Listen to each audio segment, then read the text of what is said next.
ভিতর প্রবেশ করতে গেলে আমাদেরকে গৌর চন্দ্রিকা করতে হবে।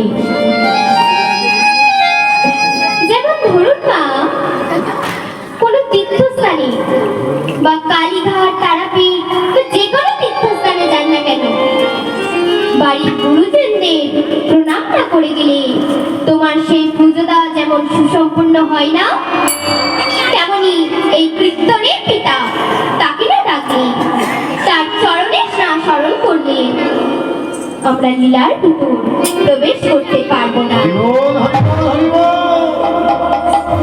বলছে কৃষ্ণ নাম শোনার আগে, কোনো ভক্ত লীলা শোনার আগে প্রত্যেককে, আমাদের সবাইকে আগে একজনের চরণে আশ্রয় করতে হবে।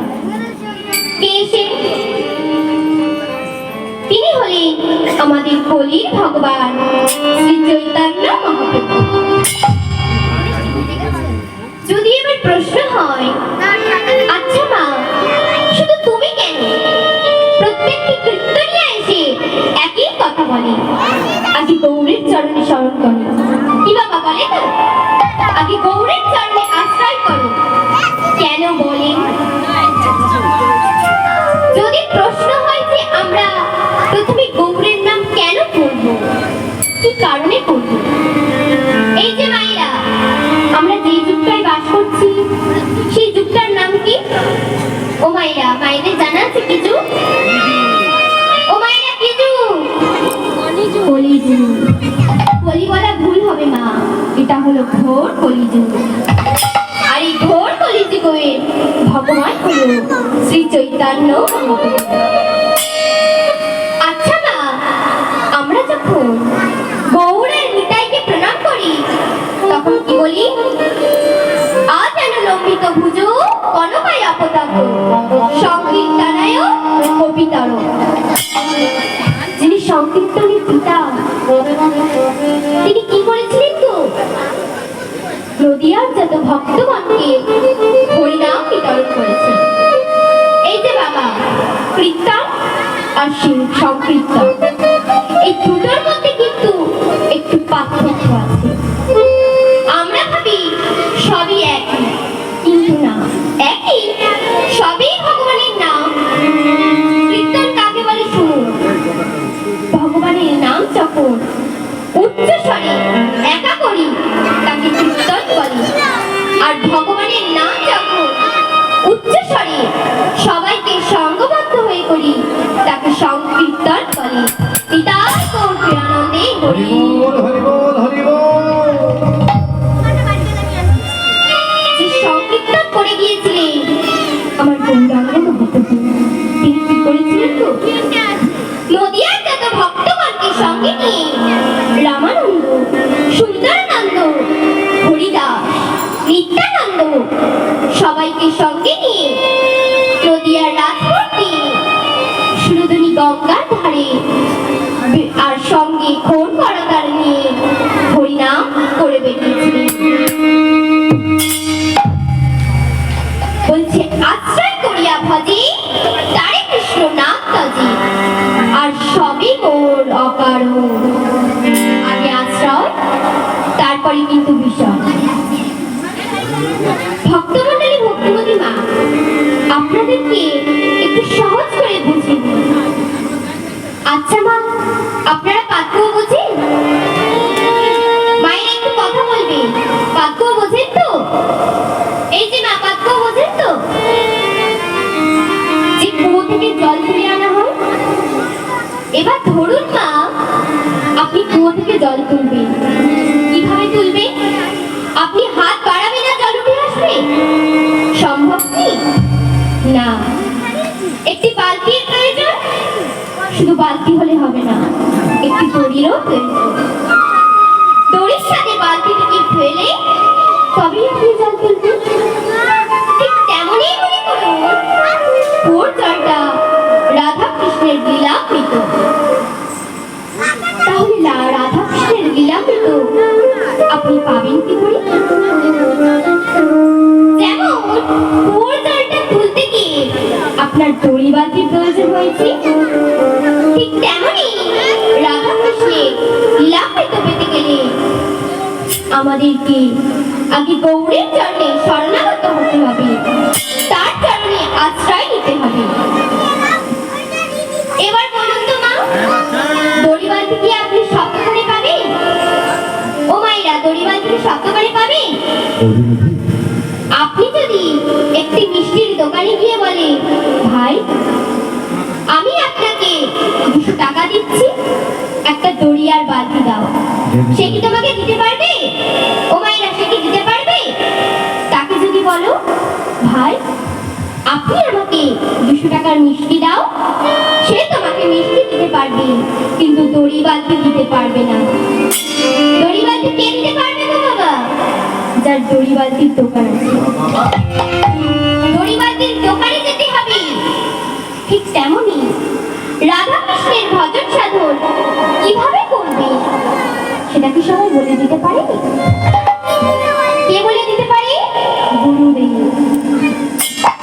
আমরা দীক্ষা নিয়েছি তো, গুরুদেব যে কর্ণতারে হরে কৃষ্ণ মহামন্ত্রটা দেবে, ওই মহামন্ত্রটা জপতে জপতে যখন আমাদের দেহ শুদ্ধ হয়ে যাবে, সেই গুরু শব্দের অন্ধকার, লু শব্দের আলো, যে অন্ধকার পথ থেকে আলোর পথে নিয়ে যাবে, যে এই পথটাই সঠিক পথ, এই পথে গেলে তুমি রাধা কৃষ্ণের ভজন সাধন করতে পারবে, সেই হচ্ছে তোমার গুরু।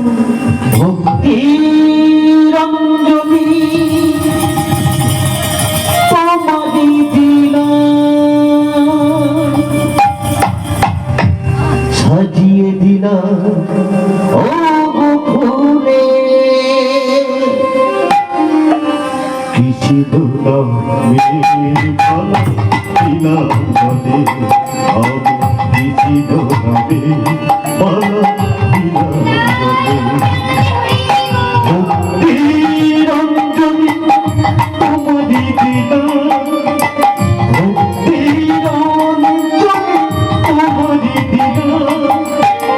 সাজিয়ে দিলাম ও ফুলে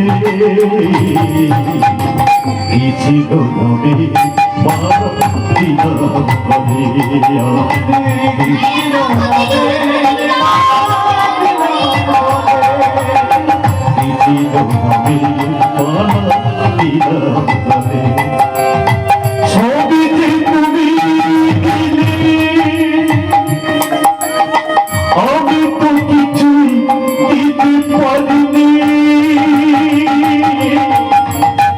সুধামাতা কৃষ্ণ নাম ভজনেতে আর কোনো বুঝিনি, আর ভাবি তো তুমি দিলে তোমায় কিছু দিতে পারিনি, সুধামাতা কৃষ্ণ নাম ভজনেতে কোনো দিন বুঝিনি, কিছু নবে আমি কিছু নবে দিলামে বলে। গুরুদেব যখন তোমার কর্ণদ্বারে হরে কৃষ্ণ মন্ত্রটা দেবে, ওই হরে কৃষ্ণ মন্ত্রটা জপতে জপতে দেহ যখন শুদ্ধ হয়ে যাবে, হৃদয় গৌর হরি বল হয়ে যাবে। ভক্তমণ্ডলী, ভক্তিমতী মা, কথায় আছে, আমরা সবাই বলি তো, ভজ ভজ নিতাই ভজ, নিতাই ভজলে গৌর পাবে, গৌর ভজলে ব্রজে যাবে, ব্রজে গেলে রাধা পাবে, রাধা পেলে শ্যাম পাবে, তবেই তোমার যুগল দর্শন হবে। কত সহজ! আপনি বলবেন আর রাধা কৃষ্ণকে পেয়ে যাবে। তাই পদকর্তা কলম নেই, গৌরাঙ্গ বলিতে হবে,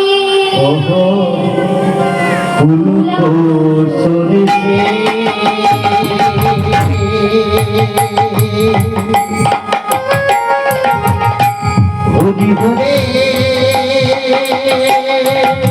শুনতে হবে নয়ন বলি রে। গৌরাঙ্গ বলিতে হবে,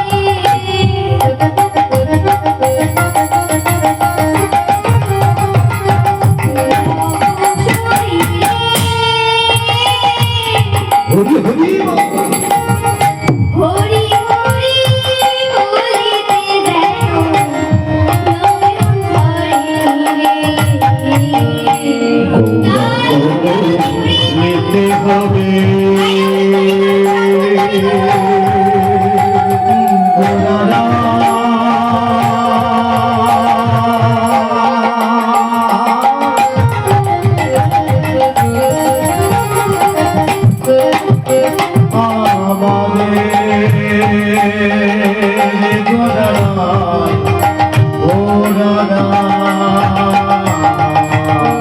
আমায় গৌরাঙ্গ দিতে হবে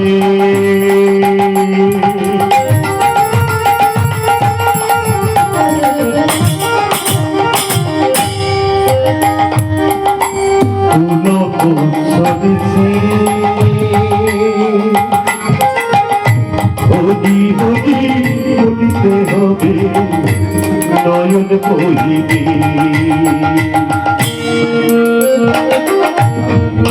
বলিতে হবে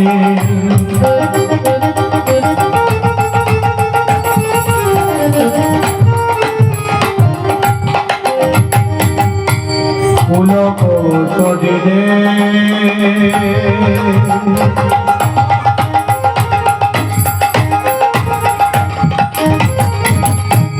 হরি হরি বলিতে হবে নয়ন বহে বলে আরে কবে আমার নিতায়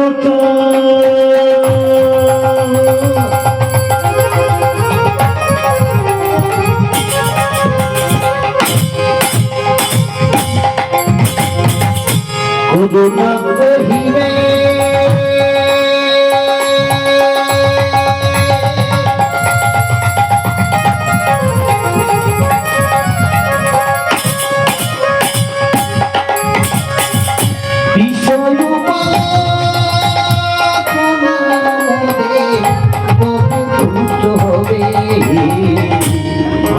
কবে নিতাই খবর নিতাই রে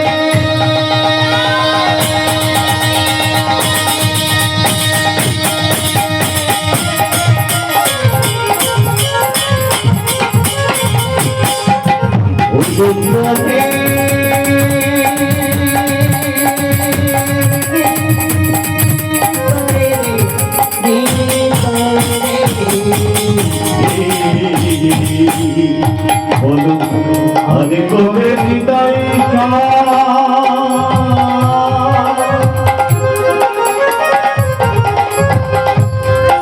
মনের করুণা করিবে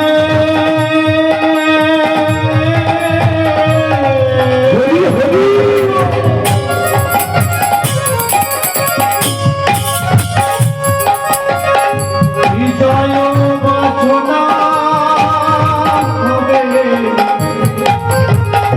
হবে তুচ্ছ হবে সেদিন কবি হবে বলো সেদিন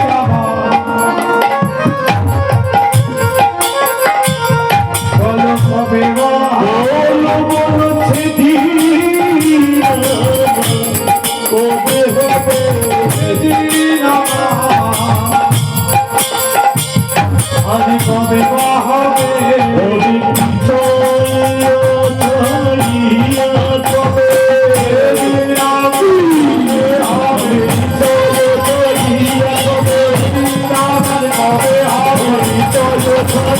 কবে